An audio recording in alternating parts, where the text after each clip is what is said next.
Hello everyone, আমি তোমাদের সবার প্রিয় শুভ দাস আর আমার চ্যানেলটির নাম শুভ দাস ফুড ব্লগ ট্রাভেলিং। আজকে চলে এসেছি আমার মাসির বাড়িতে। আজকে সানডে স্পেশাল চিকেন বিরিয়ানি রান্না হবে। সো সঙ্গে থাকো, Shubho Das food blog travelling. Just দেখতে থাকো কি কি হয়, ঠিক আছে? জাস্ট দেখতে থাকো কি কি হয়।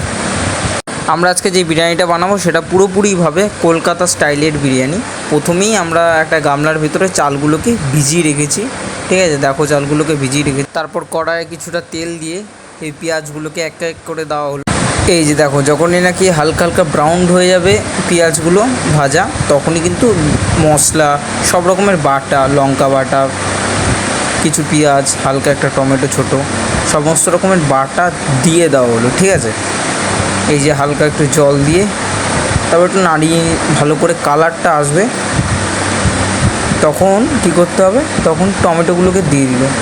এই যে টমেটোগুলোকে দেওয়ার পর হালকা একটু নাড়িয়ে, টমেটো যখন গলবে ঠিক একটা টাইমের পর, দেখো এখানে কিন্তু চিকেনগুলো একটা টাইমের পর চিকেনগুলো দেওয়া হয়েছে, ঠিক আছে? সব কিন্তু 80, 90, 100 গ্রামের পিস, ঠিক আছে?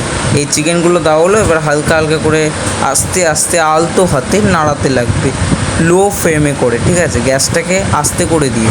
এই যে আমাদের যখন চিকেনটার কালারটা ব্রাউন হয়ে আসবে আর লেগে রইবে, তখন আমরা বুঝে যাবো যে চিকেন অলরেডি রেডি। এবার যা হবে, বিরিয়ানির ভাপেই চিকেনটা হবে। দেখো, চিকেনগুলো হাঁড়িতে সুন্দরভাবে সাজিয়ে তারপর গরম মশলা, সানরাইজের গরম মশলার গুঁড়ো দেওয়া হলো। তারপর এক এক করে সারি সারিভাবে আলুগুলোকে ওপর দিয়ে সাজিয়ে দেওয়া হলো। ওপর দিয়ে এবার গোলাপ জল দিল, ঠিক আছে? গোলাপ জল একটুই ছিল, পুরো বোতলটাই ঢেলে দিল। আর তারপর দিল হচ্ছে কেওড়া জল, ঠিক আছে? দেখো, কেওড়া জল দিল।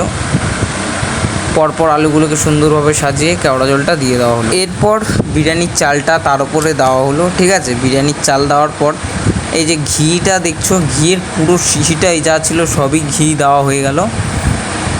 এই যে দেখতে কিন্তু ঠিক এরকম ছিল। তারপর কিন্তু দেখো, আমাদের মিঠা আতর যে মেন গন্ধ ফন্ধ ছড়ায়, যে বিরিয়ানির গন্ধটা হালকা একটু স্মেল আসে, মিঠা আতর দিয়ে কিন্তু বিরিয়ানির হাঁড়িটা ডাইরেক্ট ঢেকে দিল। এবার 15 থেকে 20 মিনিট হাঁড়িটা, এই যে এইভাবে হাঁড়িটা 15 থেকে 20 মিনিট গ্যাসে বসানো হবে। তারপর আমাদের পুরো বিরিয়ানি একদম রেডি। ওপরে একটা কিছু ভারী জিনিস দিয়েছে, যাতে দমটা ভিতরেই থাকে, বুঝেছো?